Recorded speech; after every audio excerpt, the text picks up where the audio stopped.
Today's video, pupunta tayo ng Puerto Galera, kaya tara, samahan niyo ako para malaman niyo kung paano ang biyahe dito.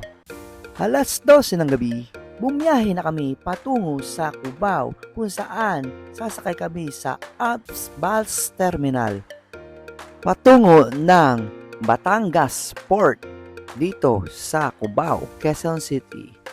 Halos 2 oras kalahati ang bibiyahin bago ka makarating sa Batangas Port. 268 pesos per head ang pamasahe ng bus papuntang Batangas Port. At iyon na nga, umalis na nga ang aming sinasakyan ng bus at baka sa aking mga kasamahan ang kanilang excited. Kaya fast forward natin nang madali tayong makarating sa Batangas Port at dumating na rin ang isang kasamahan naming nakamotorsiklo. Dumating na nga kami sa Batangas Port, halos 2 oras kalahati ang biyahe. Mag-ready kayo dahil may babayaran dito na 55 pesos para sa insurance. For insurance, nandito na nga kami. Welcome to your modern Batangas Port. At pagdating sa loob, may babayaran nga pala kayo na 120 pesos para sa environmental fee at 30 pesos para naman sa terminal fee.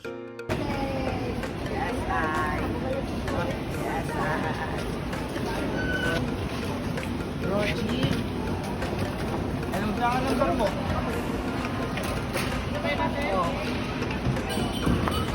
Go!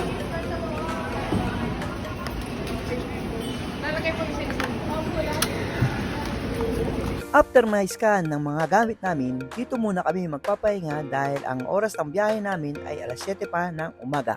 Fast forward. So maraming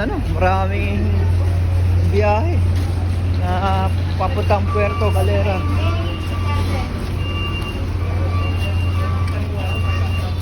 Okay.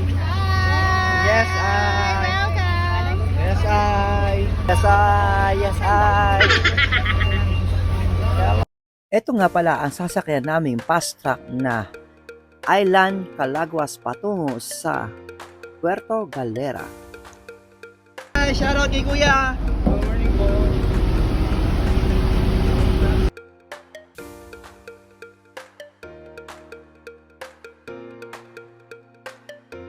Nakakuha na nga pala kami ng upuan at 1.5 hours ang biyahe rito from Batangas City to Puerto Galera Port.